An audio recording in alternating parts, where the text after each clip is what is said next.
Hello friends, good morning. Welcome to my YouTube channel, My Little World. അപ്പൊ ഞാൻ ഇന്നലെ പറഞ്ഞ സസ്പെൻസ് ഇന്ന് രാവിലെ എണീറ്റ് വന്ന കോലാണ് കാണാനായിട്ടാ. കാരണം രാത്രി മരിക്കൊന്നും ഉറങ്ങിയില്ല. അല്ല, ഞാൻ പറഞ്ഞു ഒരു സസ്പെൻസ് ഉണ്ടായിരുന്നു എന്ന്. അത് വേറെ ഒന്നുമല്ല. രാത്രി ഞങ്ങൾ വെളുപ്പാങ്കലത്ത് മൂത്രം വയ്ക്കാൻ പോയപ്പോൾ കാടിന്റെ നടുവിലാണ് സ്റ്റേ എന്ന് പറഞ്ഞിട്ടുണ്ടായിരുന്നു. കാടിന്റെ നടുവിൽ ഞാൻ ജസ്റ്റ് ഒന്ന് ഇറങ്ങിയപ്പോൾ പുറകിലേക്ക് തിരിഞ്ഞോക്കിയപ്പോൾ ഒരാൾ ഇരിക്കുന്ന പോലെ തോന്നി. ഇത് നമ്മുടെ നാട്ടിലെ എല്ലാവരും കേസ് എടുക്കുന്ന ചെടിയാണ്, കഞ്ചാവ് ചെടിയാണെന്നാണ് പറയണത്. ഗൂഗിളിനോട് ചോദിച്ചപ്പോൾ അറിയില്ല. അപ്പോൾ 8 മണിക്ക് തുടങ്ങേണ്ട ട്രക്കിങ് ഞങ്ങൾ എട്ടരയ്ക്കാണ് സ്റ്റാർട്ട് ചെയ്തത് കേട്ടോ. അപ്പോൾ ഞങ്ങൾ ബാങ്ക് കുളിച്ച് റെഡി ആയിട്ട് ആ ചേട്ടൻ 7 ആകുമ്പോഴേക്ക് റെഡി ആയി വന്നു. പക്ഷെ ഞങ്ങൾ നല്ല പങ്ക്ച്വാലിറ്റി ഉള്ള ടീമോളായിരുന്നു. ഞങ്ങൾ 8:30ക്കാണ് ഇറങ്ങിയത് ട്രക്കിങ്ങിന്.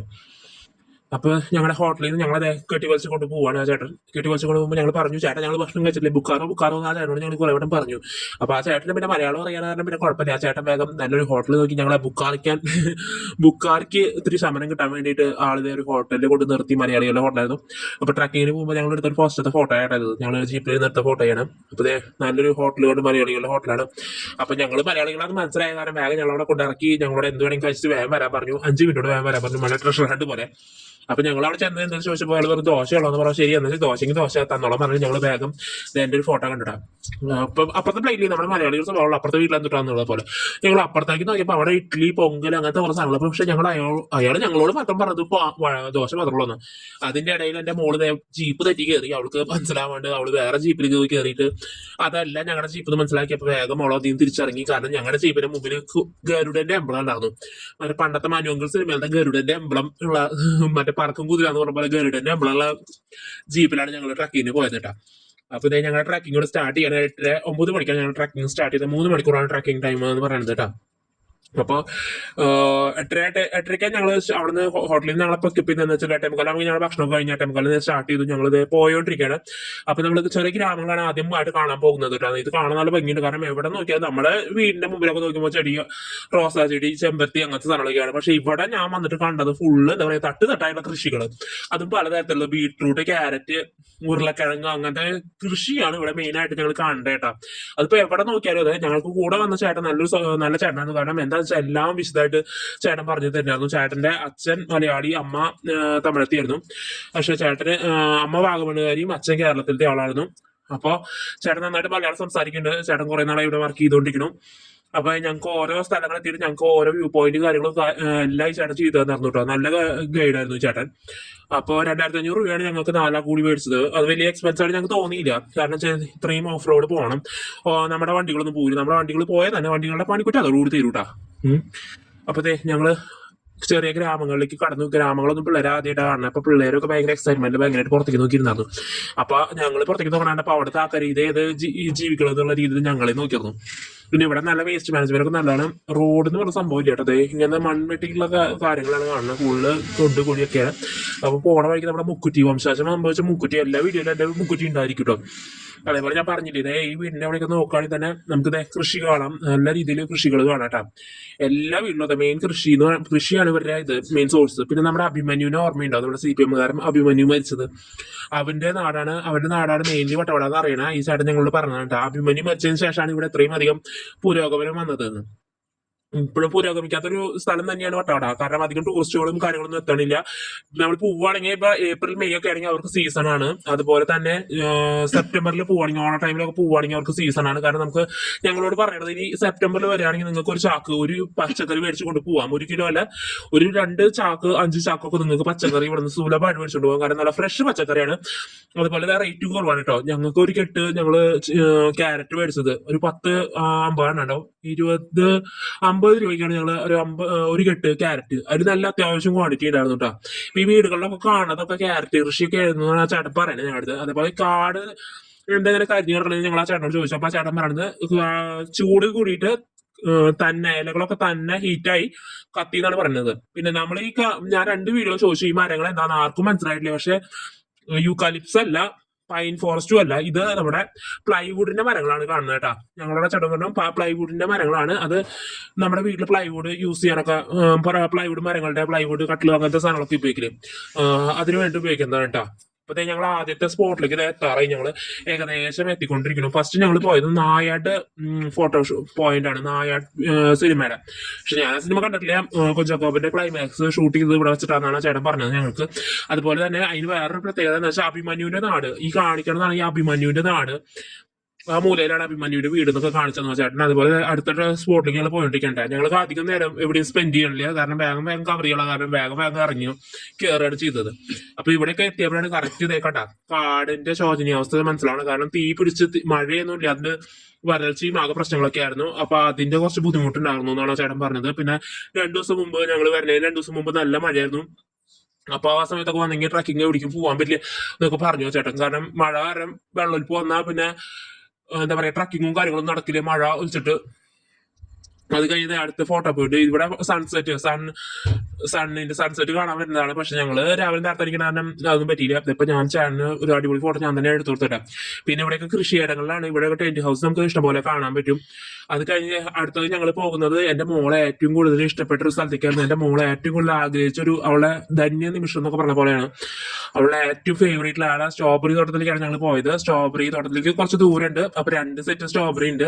ഇവിടെ എന്താണെന്ന് വെച്ചാൽ നമുക്ക് സ്ട്രോബെറി പിക്ക് ചെയ്യാൻ പറ്റില്ല, നമുക്ക് അവർ പറിച്ചത് മാത്രമേ നമുക്ക് മേടിക്കാൻ പറ്റുള്ളൂ, മേടിച്ച് മാത്രമേ കൊണ്ടുവരാൻ പറ്റുള്ളൂ. കാരണം എന്താ വെച്ചാൽ ചേട്ടൻ പറഞ്ഞതെന്ന് വെച്ചാൽ നമ്മൾ അങ്ങോട്ട് ചെന്ന ആ സ്പ്രേയും കാര്യങ്ങളൊക്കെ അടിച്ചിട്ടാണ് നമ്മൾ ചെല്ലുക. അപ്പൊ അതിന്റെ മണം സ്ട്രോബെറി ചെടിക്ക് പറ്റില്ല. അപ്പൊ സ്ട്രോബെറി ചെടി കരിഞ്ഞു പോകുന്നതാണ് ആ ചേട്ടൻ ഞങ്ങളുടെ പറഞ്ഞത് കേട്ടോ. വേറെ സ്ട്രോബെറി തോട്ടം ഉണ്ട്.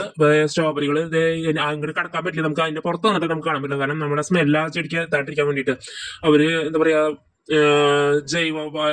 ജൈവമായിട്ട് ചെയ്യണ കൃഷിയാണ്. അപ്പൊ നമുക്ക് അങ്ങോട്ട് കടക്കാൻ പറ്റിയെന്ന് പറഞ്ഞു. സ്ട്രോബെറി ഒക്കെ നന്നായി ഉണ്ടായി നിൽക്കുന്നുണ്ട്. എന്റെ മോൾക്ക് ഭയങ്കര സന്തോഷമായിട്ടോ. കാരണം എന്റെ മോളെ ഏറ്റവും കൂടുതൽ പറഞ്ഞിരുന്ന ഒരു കാര്യമാണ് വട്ടവട വന്ന് സ്ട്രോബെറി പറിക്കണം, പിന്നെ ക്യാരറ്റ് മേടിക്കണം എന്ന്. ഈ 2 കാര്യങ്ങളാണ് അവൾ പറഞ്ഞത്. അവളുടെ 2 ആഗ്രഹങ്ങൾ ഞങ്ങൾ സാധിച്ചു കൊടുക്കാൻ പറ്റി. അതിന്റെ ചീരയാണ് നിങ്ങൾ മുഖത്ത് കാണുന്നത് കേട്ടോ. അവളുടെ 32 വലിയ കാഴ്ച കളിക്കുന്നുണ്ട്. അതുപോലെ ഫ്രഷ് സ്ട്രോബെറി ഇവിടെ വന്ന് നമുക്ക് ഫ്രഷ് സ്ട്രോബെറി, ജാമ്, വൈന് എല്ലാ സാധനങ്ങളും ദൈവം ഇവിടെ വിൽക്കുന്നുണ്ട് കേട്ടോ. അപ്പൊ അതെ സ്ട്രോബെറി കിട്ടില്ല 32 വലിയ ലിങ്ക് നിങ്ങൾ കണ്ടില്ലേ. അത് കഴിഞ്ഞ് സ്ട്രോബെറി ഒക്കെ ഞങ്ങൾക്ക് ടെസ്റ്റ് ചെയ്യാൻ തന്നു. ഞങ്ങൾ ഇത് കഴിച്ച് അവിടെ നിന്ന് ഇറങ്ങി. നല്ല ടേസ്റ്റ് ഒക്കെ ഉണ്ടായിരുന്നു, നല്ല യമ്മി ആയിട്ടുള്ളത്. ഇതേപ്പം നമുക്ക് പൊട്ടിക്കാൻ വേണ്ടിയിട്ടുള്ളതാണ്. ഇത് ഈ സ്ട്രോബെറി ഒക്കെ നമുക്ക് വേണമെങ്കിൽ പൊട്ടിക്കാം. പക്ഷേ ഈ സ്ട്രോബെറി നിങ്ങൾ നോക്കി നോക്കിയാൽ ഒറ്റ സ്ട്രോബെറി ഉണ്ടാവില്ല എന്നാണ് ചേട്ടൻ പറഞ്ഞത്. ഇപ്പുറത്തെ സൈഡിലേക്ക് നമ്മൾ കടത്തി വിടില്ല. അത് അവിടുത്തെ ആൾക്കാർ, അവര് അവിടുത്തെ ചെടിക്ക് വെള്ളം ഒഴിക്കാനുള്ള ആൾക്കാർ അതൊക്കെ അവർ സെറ്റ് ചെയ്തിട്ടുണ്ട്. പിന്നെ സ്ട്രോബെറിയുടെ ടൈം എപ്പോൾ നോക്കിയാലും എപ്പോൾ വന്നാലും സ്ട്രോബെറിയുടെ ടൈം ആയി. കാരണം സ്ട്രോബെറി ഇഷ്ടംപോലെ നിൽക്കുന്നത്. അങ്ങനെ ഞങ്ങൾ സ്ട്രോബെറി ഫാമിൽ നിന്ന് ഇറങ്ങി കുറച്ച് ദൂരം നടന്നാലും എന്താ നല്ലൊരു അറ്റ്മോസ്ഫിയർ കിട്ടി. എല്ലായിടത്തും നന്നായി സ്ട്രോബെറി കൃഷി ചെയ്യുന്നുണ്ട്. അത് കഴിഞ്ഞാൽ ഞങ്ങൾ കയറി വന്നപ്പോൾ കണ്ട കാഴ്ചയാണ് നല്ല ഫ്രഷ് വെജിറ്റബിൾ, അതായത് ബീട്രൂട്ട്. നമ്മൾ എവിടെയെങ്കിലും കണ്ടിട്ട് അതേപോലത്തെ കളറിൽ ബീട്രൂട്ട്, നല്ല അടിപൊളി ബീട്രൂട്ടും ക്യാരറ്റും. ഞങ്ങൾ ബീട്രൂട്ട് ഒരു കെട്ട് മേടിച്ചിട്ടോ. കാരണം ക്യാരറ്റ് ഞങ്ങൾ ഓൾറെഡി വരുന്ന വഴിക്ക് മേടിച്ചിട്ടുണ്ടായിരുന്നു. അത് 50 രൂപയ്ക്ക് ഞങ്ങൾക്ക് കിട്ടി. ഒരു 10-24 അങ്ക് ഉണ്ടായിരുന്നു. 50 രൂപയ്ക്ക് അടിപൊളി ഫ്രഷ് ക്യാരറ്റ് ആയിരുന്നു. അത് കഴിഞ്ഞിട്ട് ഞങ്ങൾ അവിടെ നിന്ന് പോന്നു അടുത്ത വ്യൂ പോയിന്റിലേക്ക് പോകണം. അടുത്ത വ്യൂ പോയിന്റ് എന്ന് പറയുന്നത് ഞങ്ങൾ വെള്ളച്ചാട്ടത്തിലേക്കാണ് പോയിട്ടാ. വെള്ളച്ചാട്ടം എന്ന് പറഞ്ഞപ്പോൾ ഞാൻ പറഞ്ഞു അതിരപ്പള്ളിയിൽ അപ്പൊ ഇന്നലെ നമുക്ക് ഈ കൂതറ വെള്ളച്ചാട്ടം എന്നൊക്കെ പറഞ്ഞു. പക്ഷേ ഓരോ വെള്ളച്ചാട്ടത്തിലും അതിൻ്റെതായ ഭംഗിയുണ്ടെന്ന് നമ്മൾ മനസ്സിലാക്കണം. എന്നിട്ട് വെള്ളച്ചാട്ടത്തിലേക്ക് ഇറങ്ങി പോണ വഴിയാണ് കേട്ടത്. ഈ ഒരു സ്ഥലം കഴിഞ്ഞിട്ട് വേണം നമുക്ക് കാടിന്റെ നടുവിൽ കൂടെ, കാട് എന്ന് പറയാൻ പറ്റില്ല, ഒരു കാട് ഏരിയ പോലത്തെ തന്നെ, ഫോറസ്റ്റ് ഏരിയ പോലത്തെ ഒരു സ്ഥലത്തേക്കാണ് ഞങ്ങൾ പോണത്. മോൾക്ക് ഇറങ്ങാൻ ഭയങ്കര പേടിയുണ്ട്. അപ്പൊ ചേട്ടൻ പിടിച്ചിറക്കാണ്. ആൾക്കൂടെ വന്നപ്പോൾ ഭയങ്കര പേടി കൂടുതലാണ്. കാരണം കുരങ്ങന്മാരും കാര്യങ്ങളൊക്കെ ഉള്ള കാരണം ഭയങ്കര പേടി. ഇതപ്പോ ഞങ്ങൾ ഇപ്പൊ പ്രകൃതി ഭംഗിയൊക്കെ കണ്ടിട്ട് അങ്ങോട്ട് ചെല്ലാണ്. ചെല്ലപ്പോ ഞങ്ങൾ വിചാരിച്ചു ചെന്നപ്പോ തന്നെ കാണാമെന്ന്. പക്ഷെ കുറച്ച് ദൂരം നടക്കേണ്ടി വന്നു ഞങ്ങൾക്ക്. ഇവിടെ കുത്തരി, കഞ്ഞി, കപ്പ, മീൻകറിയൊക്കെ കണ്ടാണ് ഹോട്ടലാണ്. ഈ പാലം കണ്ടിട്ടാണ് ഞങ്ങൾക്ക് അങ്ങോട്ട് പോവാൻ. കാരണം ഇപ്പത്തെ ഈ 2 വഴിയുള്ളൂ. കാരണം അപ്പുറത്തെ ഈ കുണ്ട് പോലത്തെ, അതായത് കൊക്ക പോലത്തെ, കൊക്ക എന്ന് പറയാൻ പറ്റില്ല, നമുക്കൊരു കാടിന്റെ ഏരിയ ആണ്. ഞങ്ങൾ നടന്ന് പോയോണ്ടിരിക്കാനാ. കുറച്ച് ദൂരത്തെ ഈ മോൾക്ക് വയ്യണ്ട. ഈ മോള് കുറച്ച് റെസ്റ്റ് ആയെന്ന് പറഞ്ഞിട്ട് അവള് നിന്നു. ചേട്ടനും മൂത്തോളും വേഗം ഓടി. ഞാനും അവള് കൂടി പതുക്കെ പതുക്കെ നടന്നു. കാരണം അപ്പുറത്തെ വഴി കൂടെ ഓരോരുത്തർ വരുന്നുണ്ട്. അപ്പൊ അവർക്ക് വഴി കൊടുക്കണം. വഴി കാരണം ഇപ്പുറത്ത് നിങ്ങൾക്ക് മനസ്സിലായില്ല, അപ്പുറത്തും കാട് പോലെ ഒരു ഏരിയ ആണ്. കാരണം കൊക്ക പോലെയുള്ള ഒരു ഏരിയ ആണ്. നമ്മൾ അങ്ങോട്ട് വീണ പണി കഴിഞ്ഞു. കാരണം കൊക്കയിലേക്ക് വീണ അവസ്ഥയാവും. അത് കഴിഞ്ഞിട്ടേ ഞങ്ങൾ വ്യൂ പോയിന്റ് വെള്ളച്ചാട്ടത്തിന് സൗണ്ടൊക്കെ കേട്ടെന്ന് പറഞ്ഞപ്പോൾ വെള്ളച്ചാട്ടത്തിന്റെ അടുത്തെത്തി. പക്ഷെ നമ്മുടെ അതിരപ്പള്ളിയിൽ അത്ര ഇല്ലെങ്കിലും അതെ അടിപൊളി വെള്ളച്ചാട്ടമായിരുന്നു കേട്ടോ. വെള്ളത്തിന്റെ ഇത്തിരി കുറവുണ്ട്, പക്ഷെ നമുക്ക് കുട്ടികൾക്കൊക്കെ ഇറങ്ങി നന്നായിട്ട് കളിക്കാനും നല്ല സൗകര്യമൊക്കെ ഉള്ള സ്ഥലം. നല്ല ഫ്രഷ് വെള്ളം, തണുത്ത മലയുടെ മുകളിൽ ഇറങ്ങി വരുന്ന വെള്ളം കേട്ടോ. അടിപൊളി വെള്ളച്ചാട്ടമായിരുന്നു. അതേ മോളെ കൈ പിടിച്ച് ചേട്ടൻ കയറ്റി. ഇപ്പൊ പിന്നെ ചെറിയോൾക്ക് കയറുന്ന, മൂത്തോൾക്ക് ഭയങ്കര പേടിയായിരുന്നു കേട്ടോ. എന്നാലും അവള് കയറി. ഇവിടെ വരുന്നവരൊക്കെ എല്ലാവരും പറയാറുണ്ട് വട്ടവടയിൽ എന്ത് തേങ്ങ കാണാറുള്ളത്. പക്ഷെ ഞങ്ങളിവിടെ വന്നിട്ട് ഞങ്ങൾക്ക് ഈ 2500 ട്രക്കിംഗ് വളരെ അടിപൊളി ആയിരുന്നു. അതുപോലെ തന്നെ അവിടെ ഇഷ്ടംപോലെ കാണാനുള്ളത് ഞങ്ങൾക്ക് മനസ്സിലായി. പിന്നെ വട്ടവടയുടെ ചരിത്രം ആ ചേട്ടൻ പറഞ്ഞതുപോലെ കുറെ കാര്യങ്ങൾ ഞങ്ങൾക്ക് മനസ്സിലാക്കാൻ പറ്റി. അപ്പോൾ ആരെങ്കിലും ഇനി ട്രിപ്പ് വരണമെങ്കിൽ ഒന്ന് കമന്റ് ചെയ്തോളാം. കാരണം വട്ടവടയിൽ ഒരു തേങ്ങയില്ല അത് പറഞ്ഞവർക്ക് കാണിച്ചു കൊടുക്കുക നിങ്ങൾ ഈ വീഡിയോ. പിന്നെ എന്താണെന്ന് വെച്ചാൽ നിങ്ങൾക്ക് ഇങ്ങനെ പോകാൻ താല്പര്യം ഉണ്ടെങ്കിൽ എന്നോടൊന്ന് കമന്റ് ചെയ്താൽ ഞാൻ ഞങ്ങൾ താമസിച്ച റിസോർട്ടിന്റെ നമ്പറും പിന്നെ ഞങ്ങൾ ട്രക്കിങ്ങിന് കൊണ്ടുപോയ ചേട്ടൻ്റെ നമ്പറൊക്കെ ഞങ്ങൾ മേടിച്ചു വെച്ചിട്ടുണ്ട്. അവിടെ ചെല്ലുമ്പോൾ നമുക്ക് വിളിക്കാൻ വേണ്ടിയിട്ട്. അപ്പോൾ ഞങ്ങളിത് ഇവിടെ എത്തി. നല്ല ഭംഗിയിൽ വെള്ളച്ചാട്ടമൊക്കെ കണ്ട് പോവാണ് കേട്ടോ. വെള്ളച്ചാട്ടം കണ്ട് ഇപ്പോൾ ഞങ്ങൾ അടുത്ത ഡെസ്റ്റിനേഷനിലേക്ക് പോകണം. മണ്ണിട്ട വഴിയാണ് കണ്ടത്. നിങ്ങൾ കണ്ടില്ലേ? നിങ്ങൾക്ക് മനസ്സിലാകുമ്പോൾ മനസ്സിലായല്ലോ നിങ്ങൾക്ക്. ഒരു കൊക്ക പോലത്തെ ഒരു ഏരിയയാണ്. ഇവിടെ കുടിച്ചാതിരിക്കൊക്കെ ട്രക്കിങ് പോയവർക്കൊക്കെ വേഗം മനസ്സിലാവും നമ്മൾ ഏത് ഏരിയയിലേക്കാണ് പോകുന്നതെന്ന്. കുടിച്ചാതിരിക്ക് ഞാൻ ഒരുവിടെ കുടിച്ചാതിരി പോയിട്ടുള്ളതാണ്. അത് കാരണം എനിക്കറിയാം. ഇപ്പുറത്ത് കൊക്കയും ഇപ്പുറത്ത് റോഡാണ്. മണ്ണിട്ട വഴി പോലെ ഇതേപോലെയാണ് പുരോഗമിക്കാത്തൊരു ഏരിയ തന്നെയാണ് കുടിച്ചാതിരി. ഇപ്പം എങ്ങനെയാണെന്ന് അറിയില്ല. ഒരു 5-6 കൊല്ലം മുമ്പാണ് ഞാൻ പോയിട്ടുണ്ടായിരുന്നത്. അപ്പോൾ കണ്ട ഈ അപ്പുറത്തെ ഭാഗത്താണ് ഇവിടെയൊക്കെ കൃഷി ചെയ്തുകൊണ്ടിരിക്കുകയെന്നാണ് ചേട്ടൻ പറഞ്ഞത്. നിങ്ങൾ ഓണ ടൈമിലൊക്കെ വരികയാണെങ്കിൽ നിങ്ങൾക്ക് അപ്പോഴുള്ള കൃഷി കൊണ്ടുവന്നു. ഇപ്പം വെളുത്തുള്ളിയൊക്കെ കൃഷി ചെയ്യുന്ന സമയമാണ്. പിന്നെ ബീൻസൊക്കെ മഴക്കാലം ആകുമ്പോൾ ഒരു പാകി ഇടുന്നതാണ് പറയുന്നത്. അപ്പോൾ നമുക്ക് ഓണത്തിലൊക്കെ ചെല്ലുകയാണെങ്കിൽ നമുക്ക് ഫ്രഷ് വെജിറ്റബിൾസ് ഇവിടുന്ന് കൊണ്ടുപോയിട്ട് നമുക്ക് നമ്മുടെ നാട്ടിൽ കൊണ്ട് സെല്ല് ചെയ്യാം. കാരണം ഇവിടെ ഏറ്റവും കൂടുതൽ സാധനങ്ങൾ സെല്ല് ചെയ്യാൻ കൊണ്ടുവരുന്നത് എറണാകുളത്തേക്കാണെന്നാണ് അവർ പറഞ്ഞത്. കാരണം അവിടേക്ക് വേറെ വണ്ടിയൊന്നും വരില്ല. എറണാകുളത്ത് നിന്ന് വണ്ടിയാണ് വരുന്നത്. എറണാകുളത്തുള്ള പാസഞ്ചറിൽ ഞങ്ങൾ കയറ്റി വിടും. എന്നിട്ട് അത് മെയിനായിട്ട് ഇവിടെ ഫ്രൂട്ട്സും വെജിറ്റബിൾസും ഒക്കെ സെല്ല് ചെയ്യണത് എറണാകുളത്താണെന്നാണ് ചേട്ടൻ പറഞ്ഞു ഞങ്ങൾ അടുത്ത്. അപ്പോൾ കഴിഞ്ഞത് ഞങ്ങൾ ഇവിടെ എത്തി. നല്ല ഭംഗിയുള്ള സ്ഥലം എന്ന് പറയുമ്പോൾ അടിപൊളി. ഓരോ സ്ഥലത്ത് നോക്കുമ്പോൾ അതിൻ്റെതായ പ്രകൃതി രമണീയതയും പ്രകൃതി ഭംഗി ഒരുക്കി വെച്ചാണ് സ്ഥലമായിരുന്നു കേട്ടോ. നമുക്ക് മറക്കാൻ പറ്റില്ല. അതേപോലെ മഡ് ഹൗസ്, മണ്ണുകൊണ്ടുള്ള വീടുകൾ നമുക്ക് ഇവിടെ വന്നിട്ട് കാണാൻ പറ്റി. കാരണം പുരോഗമിക്കാത്തൊരു ഏരിയ നമ്മൾ പറഞ്ഞല്ലോ, മുമ്പേ ഞാൻ പറഞ്ഞു. പിന്നെ എൻ്റെ വീഡിയോയിൽ തെറ്റുകുറ്റങ്ങൾ ഉണ്ടാവും, അതൊക്കെ നിങ്ങൾ ക്ഷമിക്കുക. പിന്നെ എനിക്ക് മറ്റുള്ള യൂട്യൂബേഴ്സിനെ പോലെ എന്താ പറയുക ഹായ് ഹൂയ് അങ്ങനത്തെ അറിയില്ല. എൻ്റെ കൊച്ചു കൊച്ചു സന്തോഷങ്ങളാണ് ഞാൻ ഈ വീഡിയോയിലൂടെ നിങ്ങളായിട്ട് പങ്കുവയ്ക്കുന്നത്. അപ്പോൾ നിങ്ങൾക്ക് ഇഷ്ടപ്പെട്ട ഒന്ന് കമൻറ്റ് ചെയ്യുക, ലൈക്ക് ചെയ്യുക, ഷെയർ ചെയ്യുക, സബ്സ്ക്രൈബ് ചെയ്യുക. എല്ലാവർക്കും ഒന്ന് പറഞ്ഞു കൊടുക്കുക. ഇങ്ങനത്തെ ഒരു കുട്ടി ചാനലുണ്ട്. ഇപ്പം ഞങ്ങൾ അടുത്ത ഡെസ്റ്റിനേഷൻ പോയത് ഹണി മ്യൂസിയം ആയിരുന്നു. ഹണി മ്യൂസിയത്തിലേക്ക് ചെന്നപ്പോൾ എന്താണെന്ന് വെച്ചാൽ മ്യൂസിയം കാണാൻ 50 രൂപ. മുകളിൽ നമ്മുടെ എക്സിബിഷനൊക്കെ കാണില്ലേ, കണ്ണാട വെച്ചിട്ട് 3D ഷോ, അത് വേണമെങ്കിൽ ചെയ്യാന്ന് പറഞ്ഞു. പക്ഷെ ഞങ്ങൾക്ക് ഈ എക്സിബിഷനും സാധനങ്ങളൊക്കെ കണ്ട കാരണം എനിക്ക് ഇത് വലിയ താല്പര്യം തോന്നുന്നില്ല. അപ്പോൾ ഞാൻ പറഞ്ഞു ഹണി മ്യൂസിയം മാത്രം നമുക്ക് കയറിയാൽ മതിയെന്ന്. അപ്പോൾ ഞങ്ങൾക്ക് മുമ്പ് ഞങ്ങൾ കഴിഞ്ഞിട്ട് വേറൊരു ടീം കൂടി വന്നിട്ടുണ്ടായിരുന്നു കേട്ടോ. അപ്പോൾ ഞങ്ങളിത് ഇവിടെ വന്നിറങ്ങി കുറച്ച് നേരം വെയിറ്റ് ചെയ്യുമ്പോഴേക്കും ഞങ്ങളുടെ കൂടെ വേറൊരു ടീം കൂടി വന്നു. അപ്പോൾ അവർ തമിഴന്മാരായിരുന്നു. ഇപ്പോൾ മ്യൂസിയത്തിലേക്ക് എൻട്രി ടിക്കറ്റ് എടുത്തു 50 രൂപയാണ്. ചെറിയ മോൾക്ക് വേണ്ടെന്ന് പറഞ്ഞ കാരണം ഞങ്ങൾ അവൾക്ക് ടിക്കറ്റ് എടുക്കാൻ പോയി. അവൾക്ക് ഫ്രീ ആന്ന് പറഞ്ഞു, ഫ്രീ എൻട്രി എന്ന് പറഞ്ഞാൽ ഞങ്ങൾ 3 പേരും ടിക്കറ്റ് എടുത്തു. 150 രൂപ. അങ്ങനെ മോളെ വെച്ചൊരു ഫോട്ടോ ഒക്കെ എടുത്ത് 2 മക്കളെ വെച്ച് ഫോട്ടോ എടുത്ത് ഞങ്ങൾ ഹണി മ്യൂസിയത്തിൻ്റെ ഉള്ളിലേക്ക് കയറി. ഇതാണ് ഹണി മ്യൂസിയത്തിൻ്റെ ഉള്ളിൽ നമ്മളിപ്പോൾ തേനീച്ചകളെ കുറിച്ച് പഠിക്കാനാണ് പോയത്. അപ്പോൾ ഇവിടെ വന്നപ്പോൾ ഈ ചേച്ചി ഞങ്ങൾക്ക് കുറേ കാര്യങ്ങൾ തേനീച്ചകളെ കുറിച്ച് നമുക്ക് ആകെ അറിയുന്നത് തേൻ കിട്ടണം, ചെറുതേൻ വലുതേൻ മാത്രമാണ്, വലിയ തേൻ മാത്രമാണ് നമുക്ക് അറിയുന്നത്. ഈ ചേച്ചി നമുക്കിവിടെ കുറേ വിവരങ്ങൾ തന്നു. ചെറിയ തേനും വലിയ തേനും മാത്രമല്ല കുറേ അധികം തേനുകളുണ്ട്. പിന്നെ തേനീച്ച കൂട് കൂടുന്നത്, തേനീച്ചനെ കുറിച്ചുള്ള ബ്രീഫ് ഹിസ്റ്ററി ആ ചേച്ചി ഞങ്ങൾക്ക് അവിടെ നിന്ന് കുറേ നേരം ക്ലാസ് എത്തുന്നു. കാരണം ഞങ്ങളുടെ കൂടെ ഉണ്ടായിരുന്നത് തമിഴന്മാരായാലും അതെ. അവർ ചോദിച്ചു നിങ്ങൾക്ക് തമിഴ് തെറിയുമോ എന്ന് ചോദിച്ചപ്പോൾ തെറിയും, കുഴപ്പമില്ല പറഞ്ഞോളാം ചേച്ചി, ഞങ്ങൾക്ക് കുഴപ്പമില്ല. അപ്പോൾ ആ ചേച്ചി ഞങ്ങളെ രണ്ടാളെയും വെറുപ്പിക്കാണ്ട് തമിഴിലും മലയാളത്തിലും മിക്സ് ആയിട്ടാണ് സംസാരിച്ചത്.